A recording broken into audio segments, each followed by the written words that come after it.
Hey everyone, it's Aaron from MTGChallengers here with another Magic the Gathering deck tech. Today I'll be going over my take for Jund monsters. So this is basically a black, red, green mid-range deck, except it focuses much more on creatures than a traditional mid-range deck. There's also a Gruul monsters variant that's just red and green, but adding black to the deck gives you access to some better removal and sideboard options, as well as Reaper of the Wilds, which makes things more interesting. So we'll start off with the creatures in ascending order. I have 4 Elvish Mystic. Most monster decks run this card, and why not? It's a turn 1 accelerant that lets you get out all your huge threats you have earlier, which is always welcome. He lets you do cool things like a turn 2 Domri Rade or a turn 2 Courser, so he's really awesome here. Next I have another mana dork, Sylvan Caryatid. In 3-color decks like this one, it's necessary to run 4 of these just for the fixing. It's also again more ramp to get out mana more quickly, and with 3 toughness it can be a decent blocker against aggressive creatures. Then I have a playset of Courser of Kruphix, one of the most interesting cards in the deck.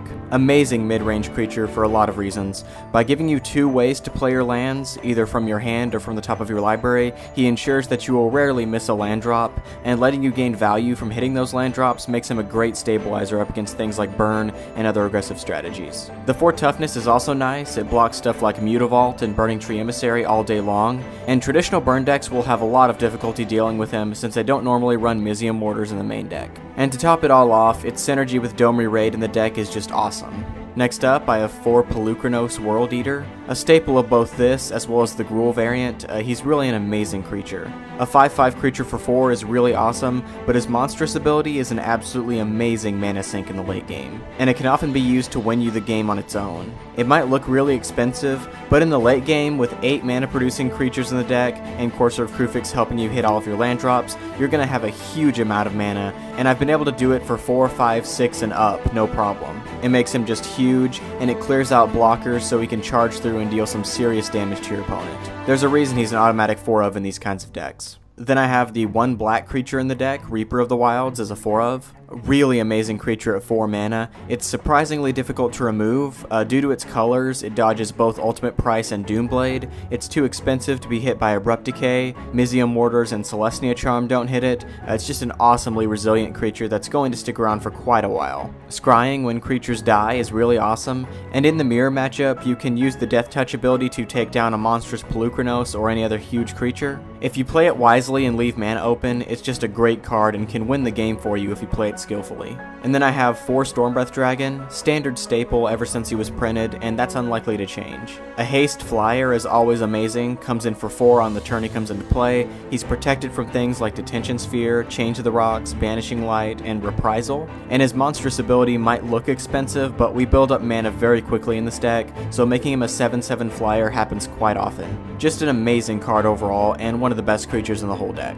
Rounding out the creature spells, I have 2 Xenagos, God of Revels. Amazing as a 2 of. It can be a creature pretty often, but honestly, the ability is so good that you usually don't even care. It comes down in that turn, you can immediately use his ability to make something huge. It makes Polukranos a 10/10, Stormbreath Dragon an 8/8, etc. And the power of this ability only scales up over time, since you can monstrous those creatures as well. He also works well with the Planeswalkers in the deck, since they do give 2 devotion to him, and he enables his Planeswalker counterpart to produce 4/4s with haste, which is really cool. If you have him out with any sizable creature, you can be reasonably confident that you'll be victorious. Now we have some removal. 2 Mizzium Mortars is really good for that. Gets rid of bigger stuff like Loxodon Smiter, as well as the dragon in the mirror. It can also dispatch Blood Baron of Viscopa handily, which can be a problem here due to the protection from black. And since this is a big mana deck, the Overload will be used quite often to great effect. 1 Ultimate Price is just nice to have. I like running 1-ofs of these kinds of spells, just because it makes the deck more flexible. The restriction can be really bad, but it does kill a fair bit of stuff, and it can be easily sided in or out depending on the matchup.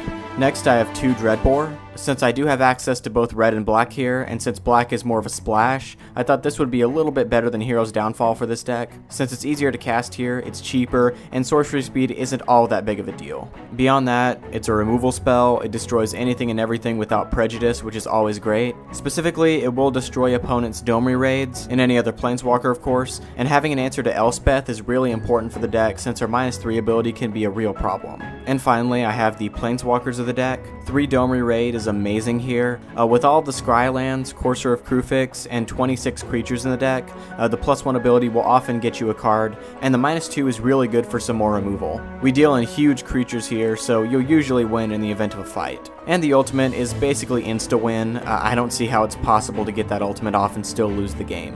And then rounding things out, I have 2 Xenagos the Reveler. Really solid Planeswalker for this deck.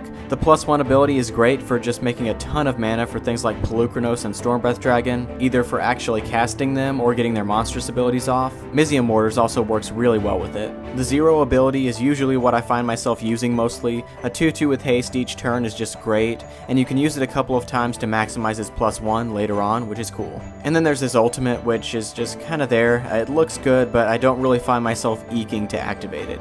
So that's it for the spells. Let's move on to the mana base. Pretty standard stuff here if you're familiar with 3-color decks. Have the 12 shock lands in the colors, of course, which means 4 Stomping Ground, 4 Overgrown Tomb, and 4 Blood Crypt. These should be self-explanatory. And then I have 8 Scry lands, consisting of 4 Temple of Abandon, 2 Temple of Malady, and 2 Temple of Malice. These are also pretty self-explanatory. They fix you and scry bad cards to the bottom. But we do have things like Domri Rade and Courser of Kruphix, things that have to do with the top of your library, so they're actually much more synergistic here than in most other decks. And then I have 4 basic lands, 2 forests, and 2 mountains for a total of 24 lands. So that's it for the main deck. Let's take a look at the sideboard.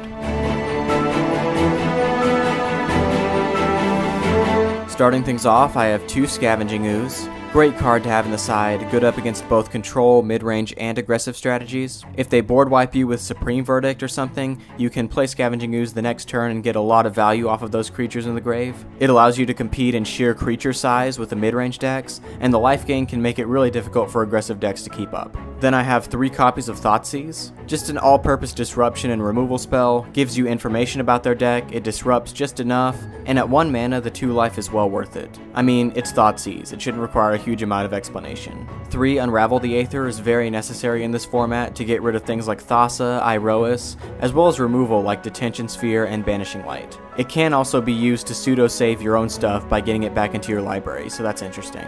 I also have 1 more Mizzium Mortars, 1 Doomblade, and another ultimate price in the side. Just some more 1-of removal that covers a lot of bases to ensure that the sideboard is adaptable and flexible. Next I have 2 Abrupt Decay. Great sideboard card. I would have it in the main deck, but I feel Dreadbore was a little bit better in this case. It's an all-purpose removal spell, provided that the target is 3 or less in mana cost. This restriction makes it really applicable for certain matchups, but not others, so the side is really the best place for it here. 1 more Dreadbore gives me more unbiased removal when I need it, and more ways of dealing with Planeswalkers, which can be really important. And finally, I have 1 copy of Rakdos' Return, mainly up against blue-white X-Control that are going to be playing Sphinx's Revelation as a win condition. It forces them to discard all the cards that they drew with it, and it also removes all the life that they gained, which can make it just devastating in that matchup.